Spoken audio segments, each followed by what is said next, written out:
Hello, hello. Hey everyone in chat, how's it going? My name's Isaac. I'm the event officer for the Canberra and online AIE campuses, and today I'm joined here with Matt. Hello everybody, hello.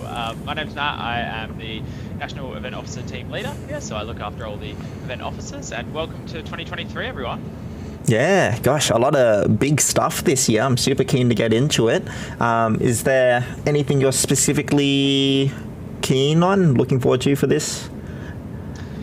For this whole year, that's a big question. Yeah. If you have to pick one, just one.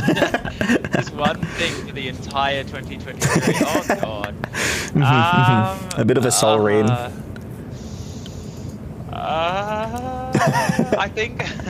I think the virtual production stuff in our filmmaking course, because we've had the first year now of students learning it, and I think there was some growing pains in terms of it's such new technology, even like the industry is getting used to it. So I think with that, the students were very much learning it last year. Our staff had used it a bit, but we're still learning it. So I think second year now, we're going to have a lot more experienced students and teachers working with the equipment, and so we're going to unlock some of the its capacity and create some really cool projects. Yeah, it's going to be super awesome, especially now that we actually have a first year and second year like film cohort, and seeing how they're going to cross work. I'm not sure how the other campuses are running it, but I believe for Canberra, the Wednesday, the first and second years overlap, and they actually do class together, which is pretty cool. Okay. Yeah, that's pretty sweet. And I can that's what I was the most excited for. I was going to ask you what you were, but you were just about to say something, so go ahead. Oh, yes, I was just going to say I can see chat being active already. Hello everyone in chat. I see you. If I'm not replying the comments, it's because I'm speaking. So yeah. But no, sorry, you go on, Matt. No, I was just going to ask, what are you most excited for 2023? Ooh, that's a good question.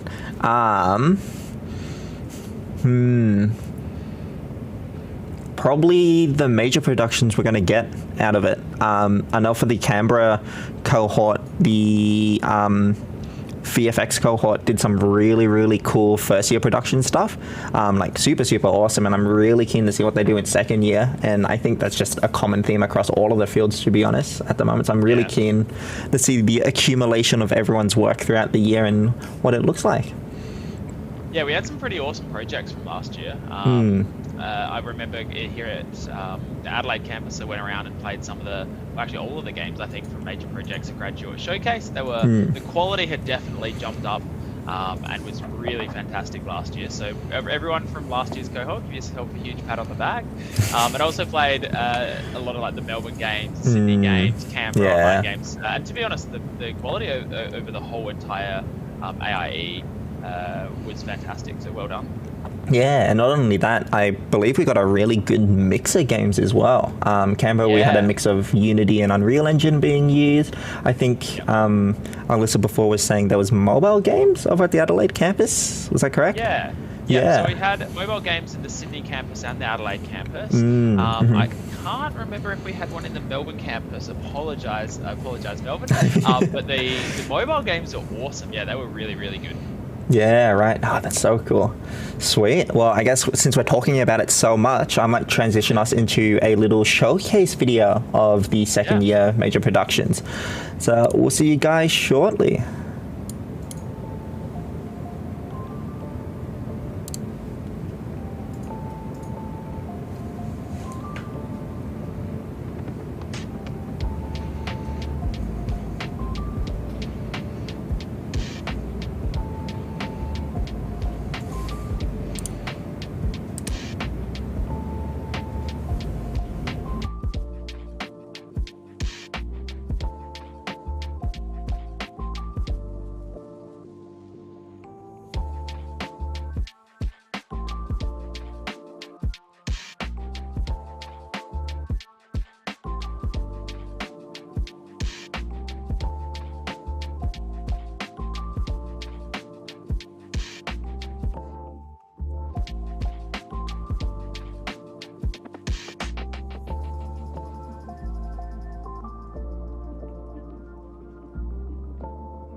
Awesome, and we're back. Yeah, wow, that's as I was saying before, a lot of variety in the different types of stuff that our students made. Some of these games that were produced last year, as I said, were fantastic, but the development of watching them as well, I always love, like watching them at the start when the students are just putting together like an alpha build, and you walk around, it's all just everywhere. They constantly talk about like, oh, this doesn't work, this doesn't work, this doesn't work. You get like 2 weeks out, and I always feel nervous, but I know that they pull it together. Like, yeah. Goodness me. And yeah, like I said, utilizing different engines as well. So building games for mobile games, and then got Unity and Unreal Engine. Geez, even with it playing in the background now, you can again see the difference in everything. Not just platformers this time. This one here is similar to Overcooked is what it looks like, which is really, really cool. Do you know which ones are Adelaide games though, Matt? So this one playing right now is called Mumble, A Tumble in Time. And shout out, I'm actually going to shout out all the people that worked on it, so bear with me here, but well done to Jordan Newton, Cameron Mayman, Aidan Jory, Domenico Mandika, Heidi Borge, Ty Hemi, Emily Ashworth, Owen Hemmings Kavanagh, and Max Bird, because that game, Mumble, A Tumble in Time, actually was... it qualified for the Game Development World Championships for student game. Yeah, so wow. Jeez. Actually, went to the World Championships. So that was incredible. But the game was amazing. It was so well polished. So actually, if you, Isaac, if you're controlling the back end, are you able to just go back to that game for a minute? Yes. I can talk a little bit about it. This was just it was a really awesome game. Was this one? Yeah. So it was the one after this one here. Oh, the one after this one. Cool. Yeah, no, this one here. Yep, here we go. Cool. So if you just press pause on it for a second. Oh, all right. There we go. So that's fine. So it was called Mumble, A Tumble in Time, because you control your main character there. I do forget his name, so I apologize for the main character's name. But you can press a button, and essentially you change what the environment looks like. Like you change the world. So if we press play again, hopefully we can find the image of like a green world. Oh no, it might need to go back a little bit. There's a bit of the green stuff there. Is that what you're talking about? That was the If you go back a little bit further, hopefully, do they have a shot of it? Let's play through the video again. But it would change the entire environment, and you had to go around and collect items. But some were in this world, and then others were in this complete different world, and you can switch between the two worlds to find your items and get through traps and stuff. I don't know if there actually is a. Hopefully they do a little switch. Come on, press the button. They don't. Okay, that's all right. It was just a really, really, really well polished game. Really well thought out. The movement felt incredible. So the programmers did such a fantastic job with that. The artwork looked amazing. It was just like the only criticism of it was like occasionally you just have a tiny little bit of bug movement or anything. But honestly, that was the sort of quality you would expect from like a game studio, from a professional game studio, which was incredible. So really, really, really well done, Mumble, A Tumble in Time. Yeah, no, that's awesome. It looks super, super cool. It's very, very impressive. I know there's 2 Canberra games that I recognize on here. Not up at the moment. But what is on at the moment is the VFX Major project, which I might talk about a little bit. The VFX Major project last year was super, super cool. Last year we did something pretty unique, and we got all of the VFX students from each of the campuses and formed them in one big team, like an actual production studio, and throughout the major production it was like a huge team. Since it was all the campuses, they just worked on this short film from start to finish. Super rad. It's I think the name of it is Battle of Benigrade. It's super cool. Have you seen much of that, Matt? I've seen little bits and pieces of it. The full project, no, because I want to we're going to actually write a bit of an article about it and do a full post on it on our socials and stuff. So I'm saving it to that because I want that initial reaction of when I first see it, so that I can include that into some of what I'm writing. But I have seen like snippets, I've seen breakdowns of certain components, so I kind of know what's coming. Yeah, awesome. Yeah, no, it was super cool to see the progress as well, because it was so rapid throughout the whole thing, because it was such a big team working on it, right? It's super awesome. Very keen to see the full thing once it's done, because I believe they're doing finishing touches on it, I believe. Is that correct? Final edit together, cool. That'll be an incredible portfolio piece, especially because the experience you get from working essentially like a game studio, but with AIE in the past, we've done teams of 8-10 people, whereas this was an entire year level across 5 campuses. So this one really is like an actual studio. So to have that experience in your resume as well, that's amazing for the students. Oh yeah, for sure, definitely. Man, all these games, they're so pretty. I think a Canberra one is up next. I'm gonna see. Or is it the VFX one? No, it's the VFX one. Well, there it is, just as we were talking about. Yeah, super cool. Kind of medieval fantasy style. They even used actors in it as well, so it wasn't all just VFX. There's one of them there, so they had to do compositing and stuff like that. Super cool. I might quickly rant about, there we go. This. Planet 9. This is a Canberra game. It was, super cool. They actually made it using Unreal Engine 4, which I believe they were the only team on our campus that decided to pivot to Unreal Engine. And it's super cool. It's like a physics-based puzzler platformer where the premise is you're like a scientist. I believe, I'm so sorry if I'm getting this wrong, Planet 9.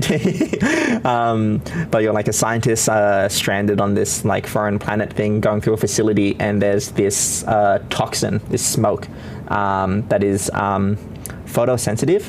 So it lingers in the shadows, and you kind of have to use the light to your advantage to navigate throughout the map and everything. Yeah, super cool. The artwork looked awesome for that. Well done for the environment artist. Yeah, there it is there. The whole team, yeah. I would credit the whole team's names individually, but unfortunately I only remember half, so I think the other half would yell at me in person if I didn't say them. So I'm going to keep it low. What was the game? What was the name of the game again? Planet 9. Planet 9. All right, let's see. Quickly find it, and we'll do a shout out. Excellent. Planet 9. All right, here we go. All right, so well done to, now I apologise for the butcher names here, but Ronan Richardson, Dan Power, Kai Harrison, Charlie O'Regan, Jack Stevens, Petra Crispin, Noah Freeman, William Hopkins, Connor McKinnon, Marcus Ellis, and Lachlan Goulagon. So there we go. Great work, guys. 1, 2, 3, 4, 6, 7, 8, 9, 10, 11. A team of 11 that one was. Yeah, no, it's super cool. And even better yet, after they did their major production, they weren't done yet. They participated in the AIE game jam at the end. The whole team did, which was super awesome. Yeah. Oh, that's awesome. Yeah. This game here, actually onto it, if we want to press pause for 1 second. Well, actually, go back to the 3. Oh, no, we can work with this image. So this game here was one of my favorites. This was called Retail Wars. So this was developed by some students at the Sydney campus. This was such a fantastic game. We actually showcased this at PAX last year. We did too. And it's a third party. It's a third person couch co-op.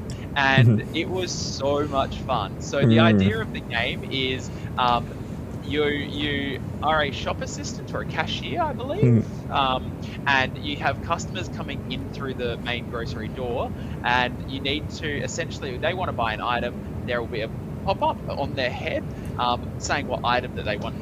You need to go find the item, and you can deliver it to them for money.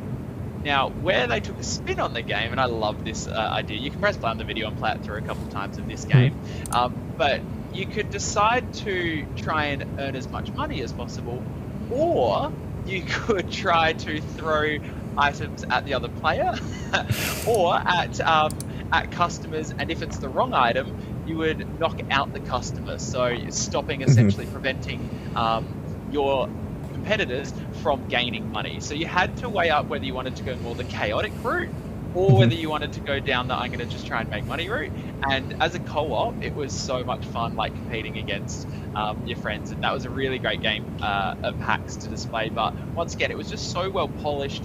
The artwork, they actually did more than just a grocery store. So I can't remember the other ones. There it is. There's a toy factory kind of thing. Yeah, so it's the toy factory, but it was so much fun. I really wanted them to put it on Steam. I was like, I'd actually buy this game like as is, because it was just such a fun game. So just before I finish up that one, I do want to, as we've done for the other games, give a shout out to all the players, all the devs. So once again, let's go through the quick list and apologize on names again, but Daniel Mayo, Patrick Asterman, Emerson Phillips, Adam Canto, Galliana, Liam Haddadi, I want to say, and Aaron Norris. Really, really well done. So that was a smaller team. That was a team of 6 that created that game. It's such a fantastic game. So much fun. Yeah, I actually got to spend a lot of time with Daniel and Emerson because we also showcased it off at Sydney Oz Comic Con. I wish there was game audio for this, but the theme music is so catchy, and I heard it on repeat for like 4 days straight, and I close my eyes and I can hear it still. It's so distinct, like a little bit of a curse, but yeah, goodness me. Sweet. We've got a question before we transition to the film side of stuff, which is coming from Artificial World, who's actually currently enrolled in our online campus for programming, which is super awesome. And they ask, what do you think are good starting projects for game developers? A good starting project? Ooh.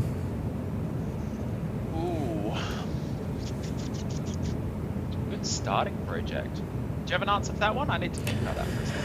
I sort of do. Based off of observation, I would say 2D platformers tend to be a pretty safe bet because I don't want to say they're easy to make, but you can implement pretty straightforward mechanics that have a lot of impact on the game. Things like just even how the jumping works greatly impacts stuff like level design, all of that jazz. It does it for the other genres as well, but in platforming, it's like so immediate and such a big change. So platforming is a pretty safe bet. If you are making a platforming game, probably recommend using Unity instead of Unreal, since Unreal is mainly built for FPS type games. Yeah. How about you, Matt? What do you think? Yeah, I was going to go with it depends on what coding structure you want to kind of go with. If you are a programmer that really loves like C# and C++, obviously develop you can develop a lot of different types of Unity games. If you wanted more FPS though, I'd lean more towards Unreal. What I would say though is I don't necessarily have a genre or a project that I'd be saying work on first, but I can give you advice, which is do not work on this type of game first, which is don't do a hectic puzzle game first.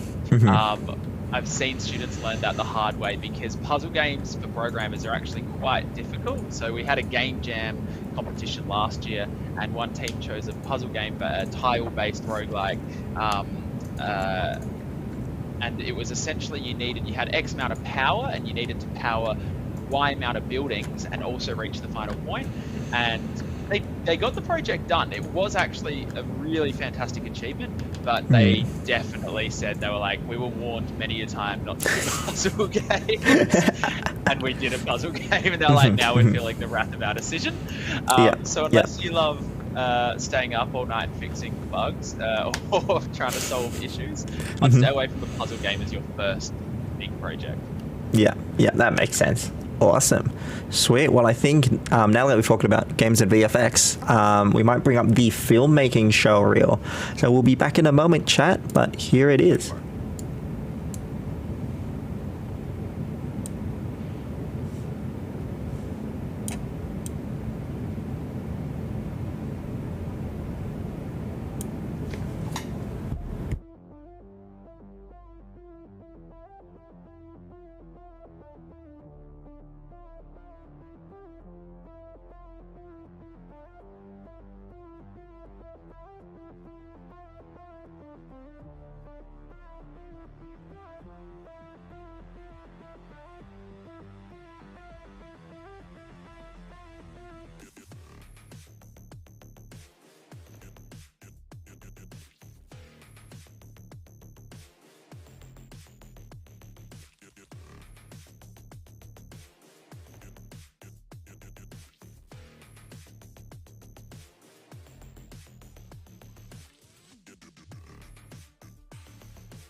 Awesome. And there's all of the film projects. Well, not all of them, but there's a snippet of the film projects.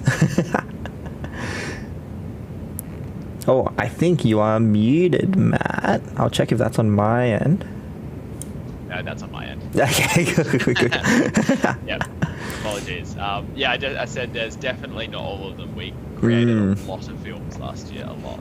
Yeah. I can't remember the exact number, but I think the Canberra campus on its own did a bit over 30, I think, in the year, something like that. Or is it a lot more than that? Yeah.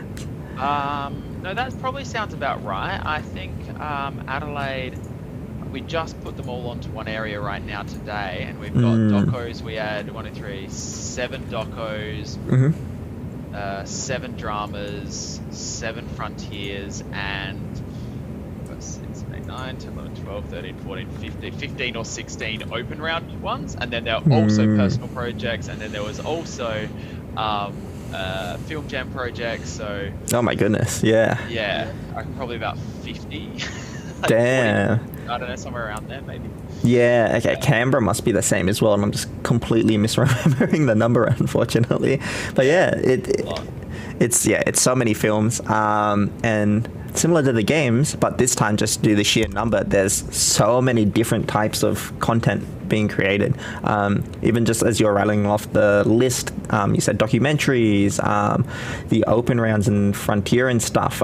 Should we go a little bit more in detail about what that is? Yeah, so essentially I describe it the way, so at Adelaide we have Maps, which we acquired last year and help run the film course, or do run the film course I should say. So Maps is, has been the premier film school in South Australia for 30 something years, and so we have acquired them now, and along with Maps has come the trainers from there. So we have Ash and Sandra and Matt, who was here last year. We have Nikki, who's part of the team this year. But those 3, they're so knowledgeable. They work in the film industry. They have for over 10 years. They've longer than 10 years. Sorry, they've been with Maps for 10 years, but they've worked in the industry for a lot longer. But whenever they do presentations and such, I love Sandra's vernacular when she describes the film course. She's like, it is an all-you-can-eat buffet of films. She's like, filmmaking. She's just like, if you think you love making films, just come to AIE, because you just make film after film after film after film after film. So, so we do doco rounds, we do drama rounds, frontier rounds. So we can explain that. Actually, I might pass over to Isaac to explain the frontier round. Oh yeah, awesome, sweet. So pretty much I'll explain the Manly project in its entirety pretty much. And what it was is we utilized this fancy piece of equipment called the virtual production screens, and all of our campuses have them. And what we did last year was we packed them all up, sent them to Canberra, and we housed them here at the exhibition park in Canberra. We used the Mally warehouse, and we put the VP screens all together, and it was this huge virtual production volume. I can't quite remember the exact measurements. Do you by any chance, Matt? I don't, and I'm wondering, do we have any footage of it that we could bring up? Ooh, on VMix? On VMix, I can look for some while we chat. Yeah, I'm sure that would be something. Image, that'd be really cool. Yeah, cool. But yeah, no, it's and what we did was we built all of that in Mally, and then all of our students from the other campuses got bussed down, and they all took turns shooting some of their final year projects on it. It was super rad. This here right now that we see was shot at Mally, and it empowered the students. They got to do so much with that like fancy setup that industry doesn't really even have, let alone students. So it's crazy. Yeah, it was super rad. Yeah, the video in this showreel with the shoes going around, so that was also shot in Mally, and just utilizing that virtual production screen. So that's what I was talking about at the start of the live stream when I was saying how it's such a crazy new technology, so we're still all learning it, the students are all still learning it, so to see what we come up with next year is going to be really fascinating. I remember going around to all the students when just before they went to Canberra, to shoot their Frontier round. And I asked the students, I was like, are you excited? Like, are you ready? And they're all kind of like, oh, I don't know, long bus trip, like, And I was like, all right, cool. And then when they came back, I asked them the same question. I was like, so how did you like it? And they were like, we freaking loved it. It was like, it just 180 flip from like, yeah, and then to now like, absolutely awesome, like, great opportunity. So that was really cool to see, like, the power of that full production stage. It's something that's really hard to describe when you're talking about it, but when you see it and when you're there, I'd imagine it's very different for the students as well. Oh yeah, for sure. Speaking of the students, actually, because we had our first year intake and returned the class last week.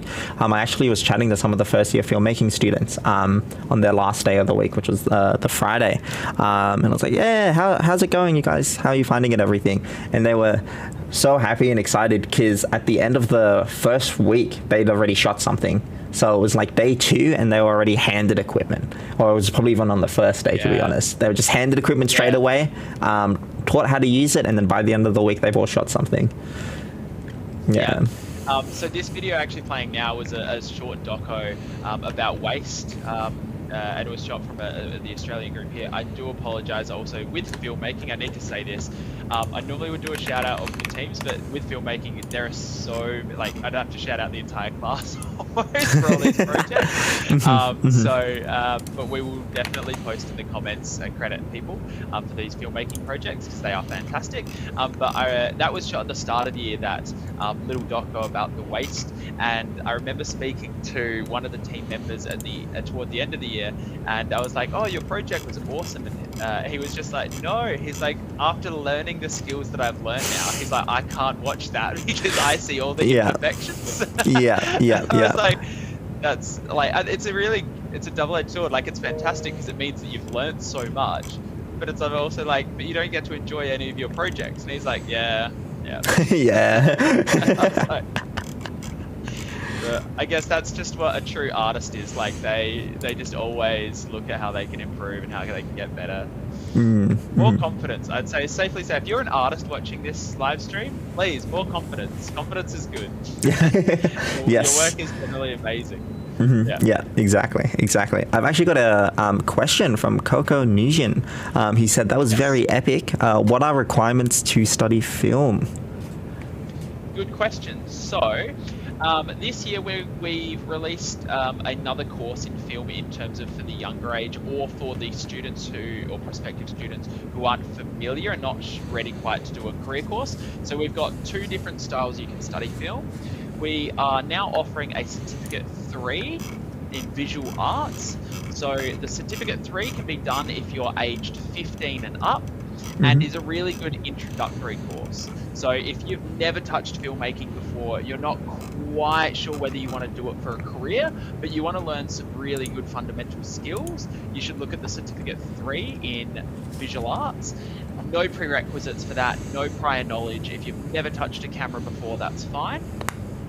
The next one, so what we're looking at right now, all these projects, these are projects from our career students. So these are students who are doing the 2-year advanced diploma with us. If you are wanting to learn the skills ready to get a job in industry, then you'd be looking at studying the 2-year course. Now, where you need to be to get into the course, or the barriers of entry, it's simply just a portfolio interview with us. So there's no ATAR requirement, no high school score requirement, no prerequisites. It's simply a portfolio interview. So what that means is, if you want to be a filmmaker, you go to our website, you hit apply now for the career course, fill in the details. We then give you a call and we organise a one-on-one with you and a filmmaking teacher. And in that interview, what we're going to be doing, it's an informal interview. It's a very casual interview. It's just a sit down and a chat, really.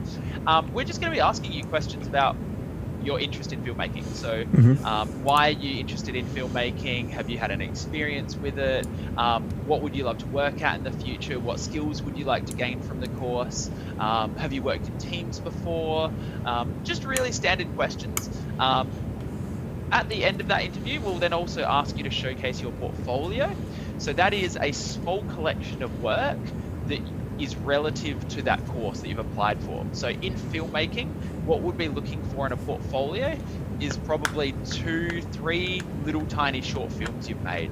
Now, they don't have to be professional quality. Please do not think you have to go out and get $100,000 ARRI cameras. It can be literally just stuff you've shot on your phone. It can be stuff you've done in high school. It can even be like animated film that you've created.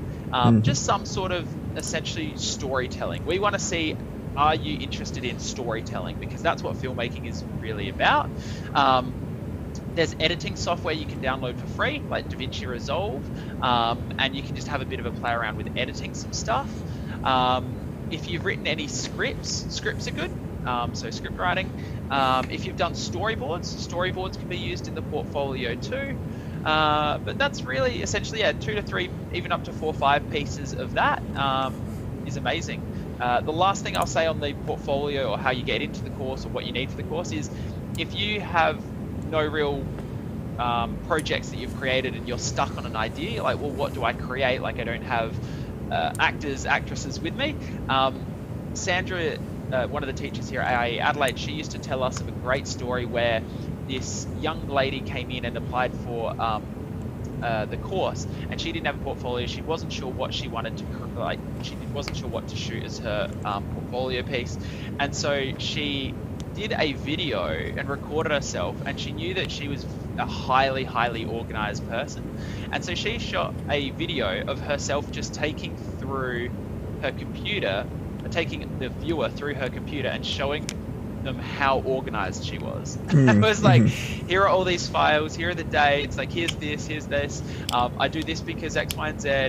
And Sandra and Ash ended up actually loving the short piece because they were like, it's quirky, it's weird, it's strange, but it was just really nice. Like, it was something different. So yeah, anything that you can think of that you want to record, go for it and bring that in as a portfolio. Once you've had that interview, you're accepted, and then we teach you from, once again, ground zero up. So you don't have to be an experienced filmmaker to do our course. You just have to have the passion. Yeah, exactly. Yeah, I know a lot of students get caught up on the portfolio and actually putting it together. It's super common that they're really hesitant and like, oh, is this good enough? Chances are it is. You're just being a perfectionist.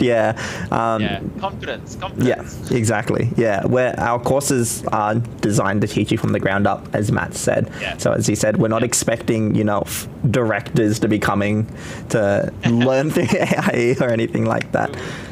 We'd have nothing to teach you.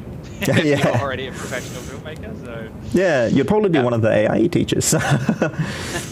Yeah, sweet. Well, I hope that answers your question, Coco. And with that being said, we might actually move on to the next bit. We've talked a lot about 2022 and a little bit about 2023, but now we're going to chat a little bit more about it. So this here is a PowerPoint. Awesome. Let me just quickly orientate where it is. Oh, and it's going very, very fast. Stop. Sweet. So, yeah, welcome to 2023. 2023 is a big year, just in general, for the industry, for AIE, for everything. There's a lot of really cool and exciting up-and-coming stuff. So let's talk first about upcoming releases. Yeah, so industry. It's a packed year. Let me tell you something. I don't think I've seen a year this packed with like highly anticipated games in a very long time.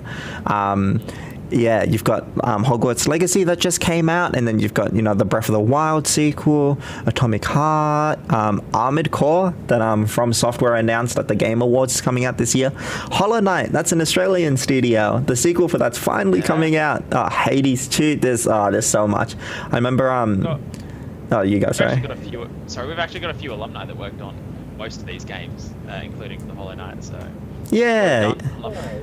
Yeah, it's super awesome. I remember Dead Island I used to play in like 11th grade.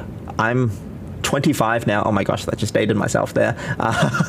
And it's finally getting a sequel after such a long time. It's really great. And there's a lot of reasons for it, but I think one of the primary reasons was because the pandemic, when it happened and hit everyone around the world, a lot of these AAA games that were in development got put on hold. they all got put on the back burner, and now that pandemic's lessened, it's really amped up again, and now we're just seeing a huge batch of games coming out this year. This list here, which is 12 games, which if you spread out across the year is one game per month of this caliber, is the very short list that I pulled from. It was so extensive. I had to cull games from the list. It's crazy. Yeah, I'm really excited for Hades 2. I think that'll be Hades 1 was one of my favorites. That was excellent. And then the Zelda game. I want to play the Zelda game really badly as well. Yeah. yeah. Oh man, I think I'm probably most excited for Dead Island 2 on this list, and Armored Core. Yeah, if anyone in chat out there is really looking forward to one of these games, let us know what one and why. Actually, I'd love to hear your thoughts on these games. But you're right, this is such a small snippet of the ones coming up though. Yeah, for sure. And that's games for this year, but let's talk a little bit about film. I'm going to hand this one over to Matt. Yeah, so as Isaac kind of mentioned earlier, COVID really was strange for the film and game industry. It actually boosted the demand for them because a lot of people were at home, they weren't traveling, they had excess cash because they weren't able to spend it on overseas trips, so they just started burning through games and burning through movies. I'm sure Alyssa here, actually, she uses the term thrashed, so she's like, my Netflix, my Stan gets thrashed, and I was like, yep, that's probably an appropriate term for it. And so what that meant was all these streaming services, all these visual effects companies, all these filmmaking companies, they just have such a high demand now for movies. So in 2023, we've got a fair few big ones coming out. So I'm sorry, first one I have to mention is Dungeons and Dragons. Yeah, thought so. Yeah. So I was introduced to D&D about 2.5 years ago by some colleagues here at AIE. It was my second week, I think it was, and one of my colleagues knocked on the door and said, just like, hey, do you play D&D? And I was like, never heard of it. And he was like, do you want to try it? And from there now, I'm an absolute sucker for it. We also have actually a lot of students here to do D&D groups, which is awesome, which I'm very much looking forward to this year as well. But the movie, so the movie I'm really looking forward to, that was probably my favorite on the list. Of course, we've got the sequel to Dune, which is highly anticipated. We've got a bunch of Marvel movies. They're going to be as popular as they've ever been. Spider-Man, Across the Spider-Verse. I'm really interested to see where they take that. Guardians of the Galaxy. I think this is what are they up to now? Guardians of the Galaxy 3, I think. Yeah, Volume 3. Yeah, Volume 3. Quantumania, one of the most underrated ones. And of course, Keanu Reeves, John Wick. So, yeah. It's the man himself. So, there's plenty to look forward to. What's your favorite one? Oh, man. It's such a tough question. I'm a sucker for animated films, so the new Spider-Man one, even Elemental, the new Pixar movie coming out as well, looks quite interesting. And then I don't know if I want to watch. Yeah, Mario, I have mixed feelings on. Yeah, I do too. I know. From the ads, I'm like, I don't know whether they're quite going to pull off. Like, they've gone for a different direction from the Lego movie, I think. Like, Lego movie really kept it serious, but really pulled on the, like, this is silly. We know it's silly. Like, yeah.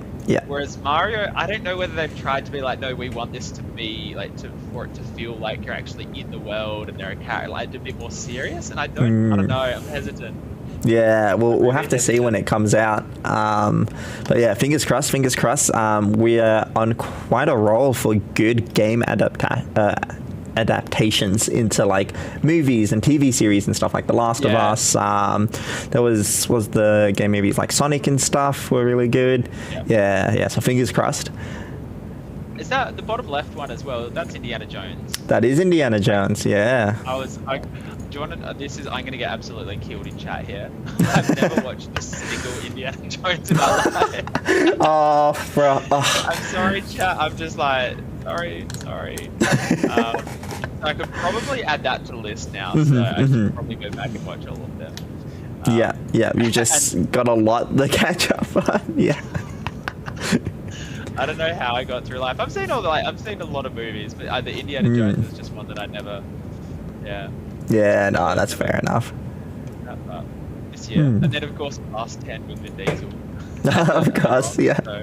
It keeps going. It keeps going. It never ends. It just keeps going. Another variant of Fast 10. Yeah. Sorry. Yeah, exactly. Goodness me. Yeah. Sweet. I think, well, that pretty much covers the upcoming stuff there. Let's talk a little bit more local. We'll start talking a bit about the Australian industry. So I'll lead here with the Australian game industry. As you guys could have guessed, based on what we were talking about just before, it's really exploded recently. In Australia, it's worth $3.4 billion. It's an absolutely huge number that's still growing to this day. And a big portion of that is because 48% of it, or closer to 50% of it, is mobile games. And when you think about it, it makes sense, right? As newer phones come in and everyone's naturally upgrading through phones, the barrier for entry to play games gets lowered a lot. And mobile games is absolutely huge. I believe globally, the mobile game market makes more than PC and console games combined. It's absolutely insane. And another big thing is government incentives. Government incentives last year and previously have been really, really good here in Australia. But this year, my prediction is it's really, really going to blow up. We've recently had the digital games tax offset introduced, which is a 30% tax rebate on a game that's got I believe, a budget over 500K. Correct me if I'm wrong, Matt. Does that sound right? Yeah, I think it was between 3 and 5. I can't remember the exact figure, but yeah. Which is huge, and we're already seeing big studios, AAA studios and such, taking advantage of that and starting to move here into Australia. And for those of you watching, who probably want to do indie stuff potentially, and like, oh, that's great for big studios and stuff, but what about the indie scene? Very, very recently, I believe last week or the year before, the Interactive Games Fund was recently revived. It's absolutely awesome. It's a part of Australia's new national cultural policy backing, and it's to support local devs. It's super, super rad. I believe they've pledged $12 million to that. We're still waiting to hear the final details, but I believe that will be in the form of a grant. And it's run through Screen Australia as well. So the support this year is really, really amping up, and my predictions are really, really going to see the scene explode this year. 2023 it's the year for games, so yeah, it's pretty awesome. And then 1 in 5 game developers are female. I believe we definitely want to see that number be closer to 1 out of 2, a kind of a 50-50 split, and it's definitely getting there. It's definitely progressed over the years.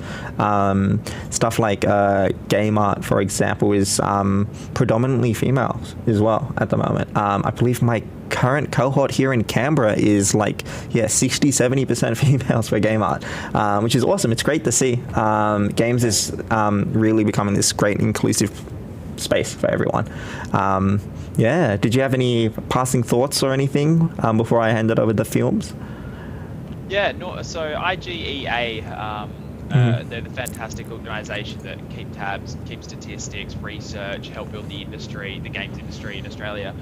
Later this year, they'll release their 2023 report, and I have a strong feeling that value, the 3.4 billion, is going to shoot up very, very high, just simply because the amount of demand over 2020, 2021, 2022, and as you said, the games were all kind of bottlenecked in development, and so now they're being released, and when you have the quality of games being released like we just showed earlier, and then you've also got all these indie studios accessing grants, you've got all these new projects coming out, you've got the industry that's now really thriving. I think you're going to get a huge amount of purchases happening, which will obviously increase the revenue. So watch this space for the games industry. If you are a young game dev student, you've picked a really good time to be a game dev, so well done.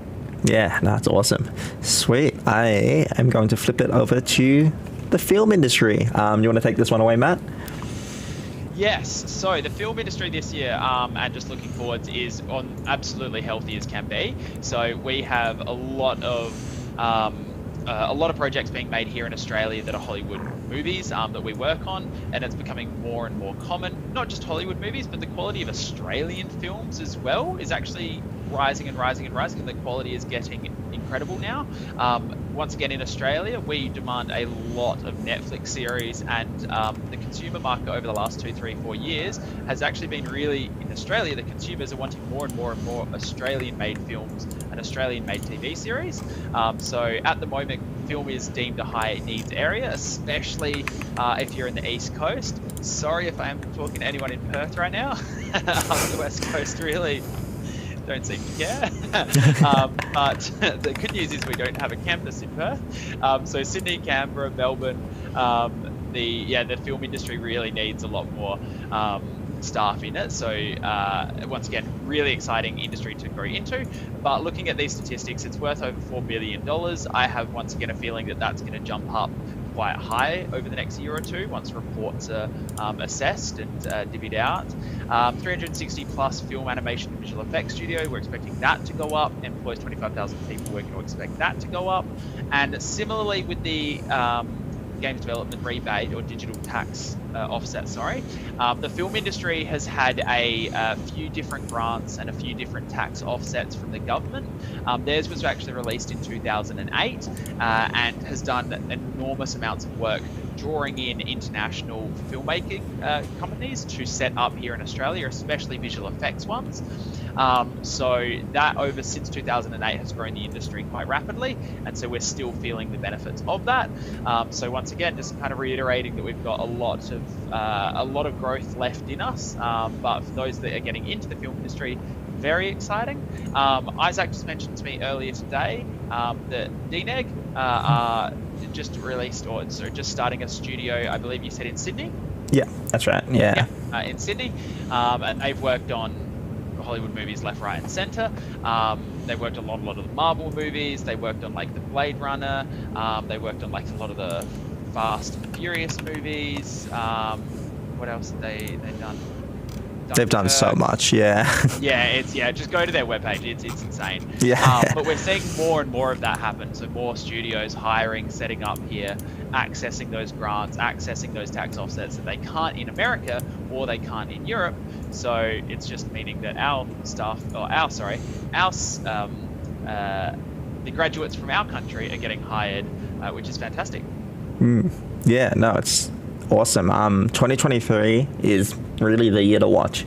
If you're on the fence about kind of getting into the field and whatnot, see how 2023 goes. It's going to be a really big year.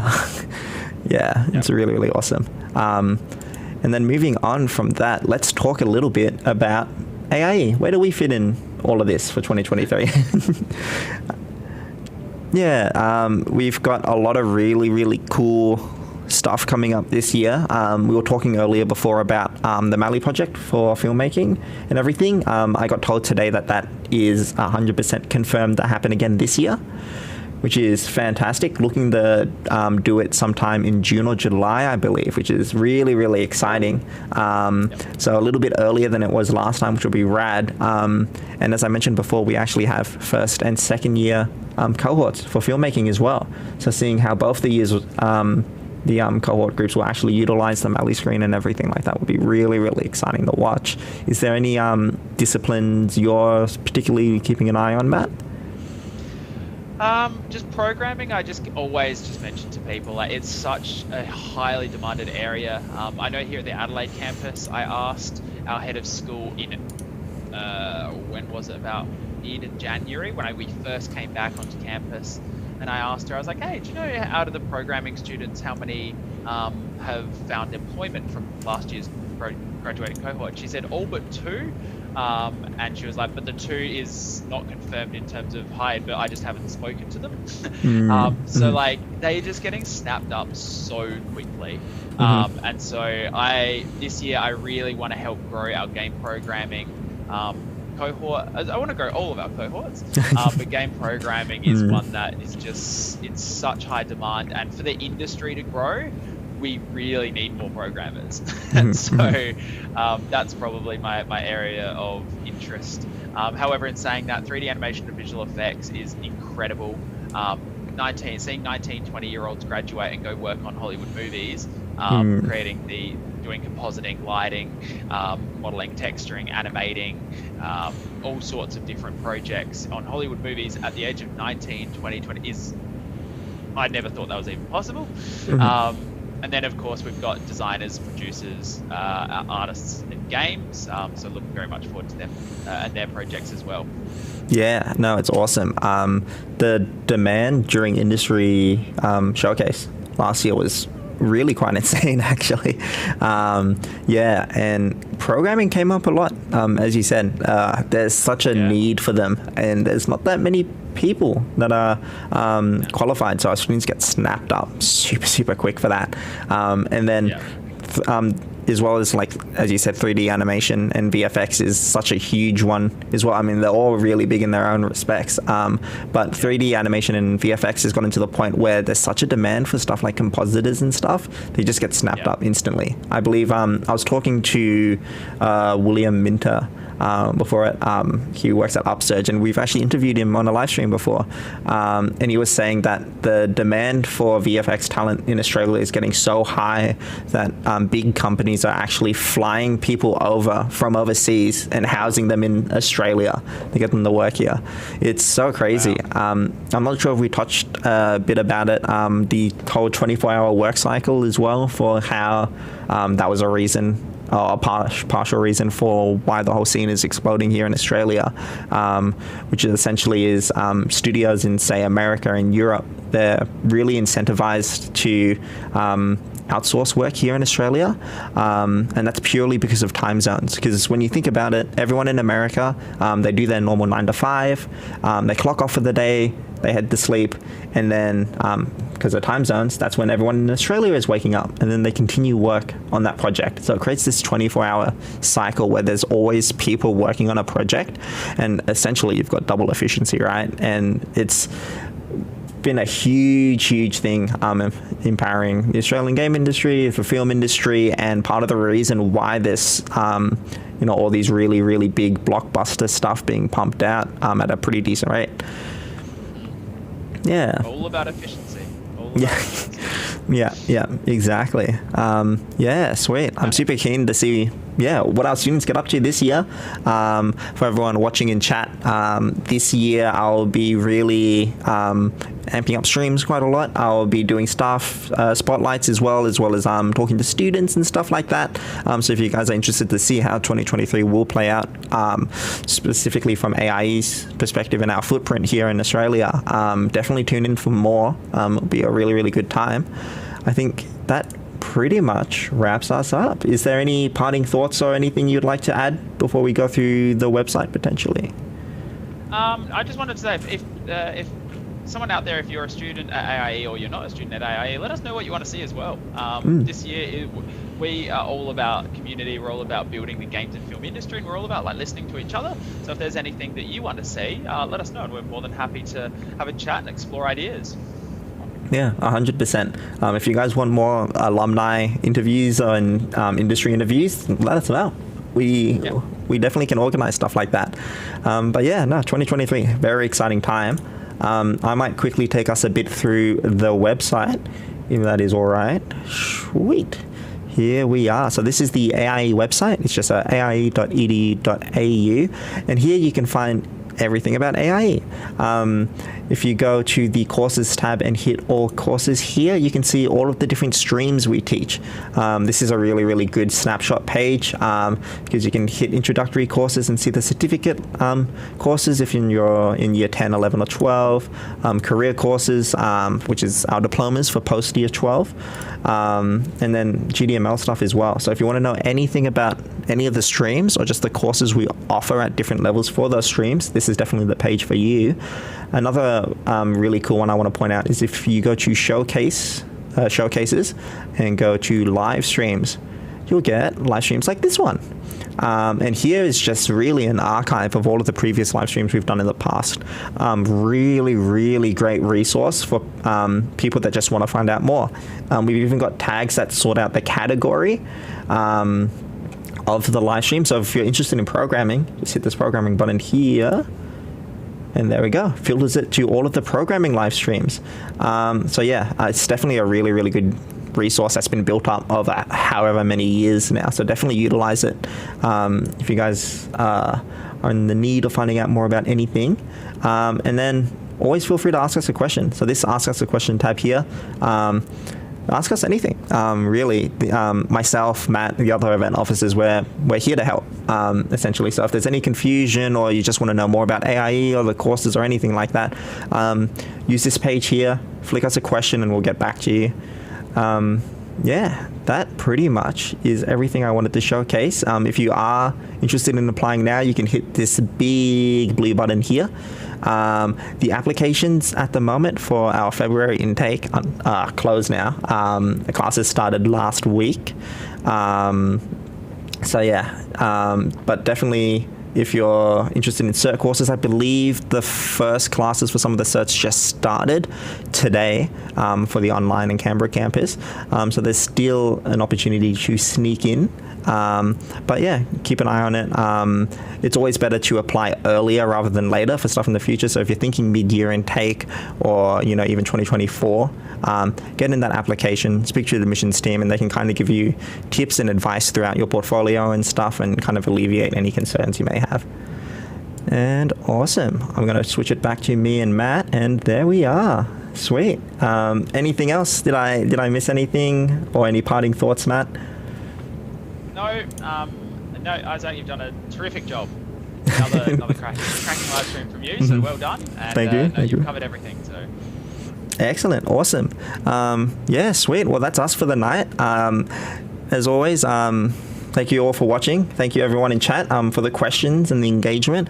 Yeah, watch this space. If you guys want to see more content, we'll be doing a lot of live streams like this, so it'll be really, really sweet. Yeah, with that being said, goodbye everyone.